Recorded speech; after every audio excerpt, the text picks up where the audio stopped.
So proud of everybody. So proud. We're all making growth and positivity the new cool. Anything other than pushing exactly what you want done to you is fake. It's the epitome of fake. Anybody who tries to get you to conduct yourself in a manner that is detrimental to the evolution of your character, this is not a friend. Doesn't mean they can't ever be a friend, but at that time, they're not being a friend.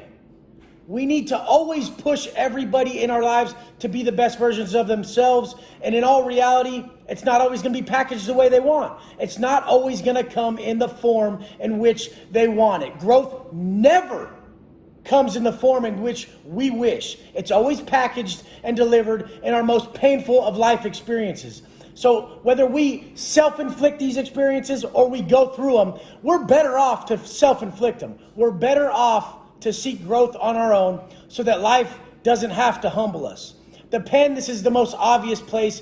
It's the smile now, cry later mentality of the foolish motherfucker, the straight fool. Fool. I've been it. I was the worst.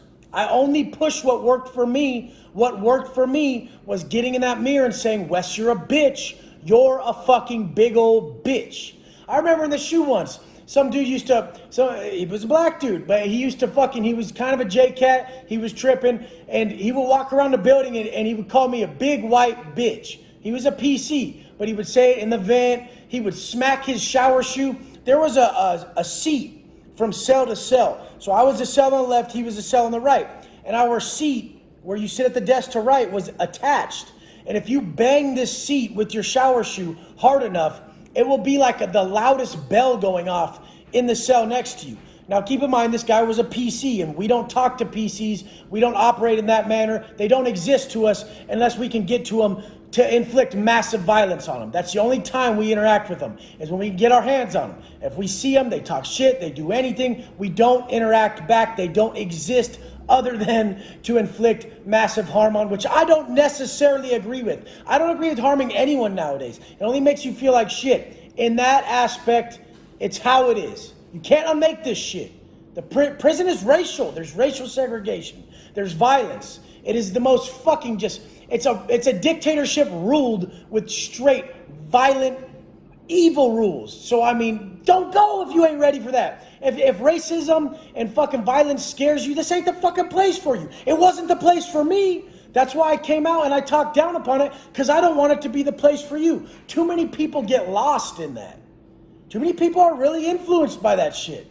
A lot of those guys there, they've dug themselves in such a deep hole to where they can't get out of it. When in all reality, it's never too fucking late. I'm the fucking proof of this. It's not too late. I was a horrible person, and I turned around. So I always see it as trivial when people out here, they're like, Wes, I got to quit smoking cigarettes, or I got to quit drinking, or I got to do this other shit. It's not trivial, because that can take your fucking life.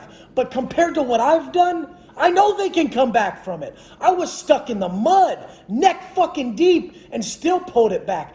I'm in there with cats. During that one riot that I told you about, these cats, Southside homies, they would go back in their cell, smoke more speed, come back out, stab the dude 10 more times. The dude's pieced out on the floor. The cops are locked in their offices. These rent-a-cops out in Oklahoma at the CCA, they're locked in their office because there's a 4-hour riot taking place.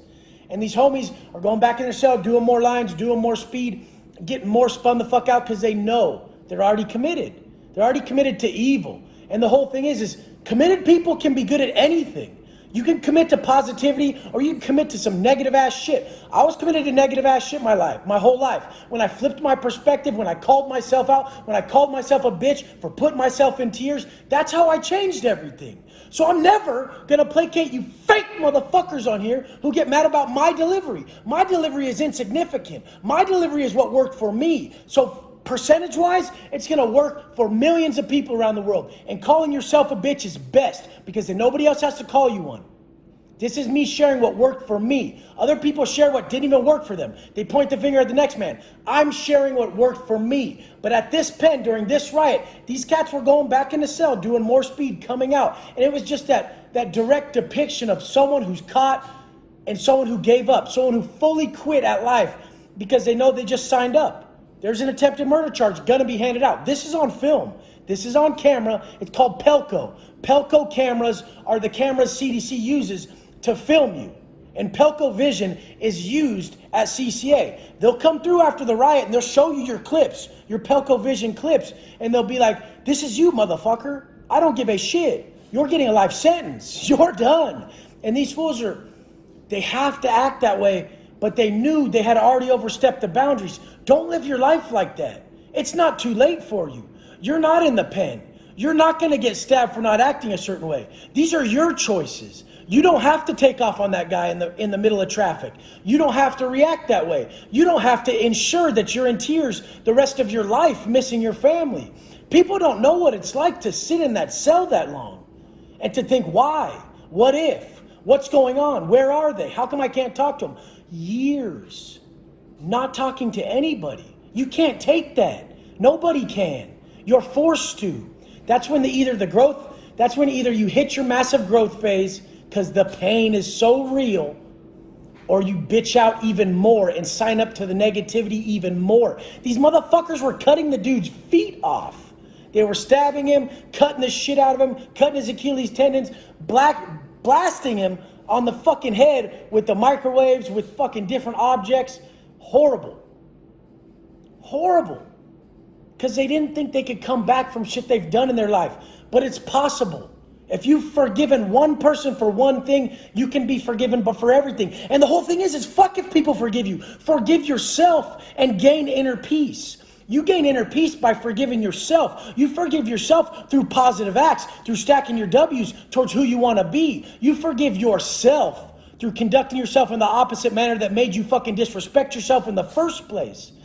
Stack yourself, build yourself, and give exactly what you wish in return. To give anything other than what we wish in return from people is the fakest shit imaginable. That rude person is fake. He's a bitch. He's a bitch. He's fake. I'm often a bitch who's fake. At that moment, when I'm being rude to someone and I don't want that back, I have a problem with that. I do. It needs to fucking change. This is the biggest thing in my life. Everyone asks you, oh, Wes, what's your 5-year plan? What are you going to do with your life? Where do you see your business going? I don't even think about that. Because first thing first, we have to make this character flawless. When you have flawless character, everybody wants to fuck with you. Everybody's drawn to you. When someone else messes up and you don't point the finger all crazy, you forgive them, you accept them, you love them. That's when they listen. They don't listen when you point the finger. You've already pushed them away. They're like that guy who thinks it's already too deep to come back. And when you think it's too deep for you to come back, you don't give a fuck and you push yourself away from it.